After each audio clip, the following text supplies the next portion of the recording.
And now to the death of Dick Cheney, America's 46th vice president. Cheney passed away overnight at the age of 84. His family says he died from complications of pneumonia and cardiac and vascular disease. ABC's Christian Cordero takes a look back at Cheney's career.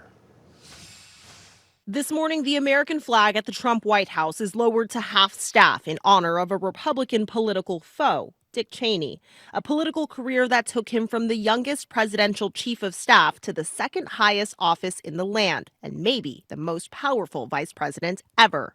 Former President George W. Bush today is reflecting on the summer of 2000 when he tapped Cheney as a running mate, writing in a statement, quote, "In our long discussions about the qualities a vice president should have, I realized that Dick Cheney was the one I needed. I picked him because he is without a doubt fully capable of being the President of the United States." On September 11th, Cheney was in charge at the White House and ultimately became a main architect of the U.S. war on terror in Iraq and Afghanistan. He was unapologetic for an aggressive approach critics said was torture. I was a big supporter of the enhanced interrogation techniques. Cheney married his wife Lynn in 1964. The couple had two daughters, Liz and Mary. Liz Cheney carried out his conservative legacy in Congress, both father and daughter campaigning against President Trump after the January 6th attack on the Capitol. Cheney also broke with the far-right position on same-sex marriage.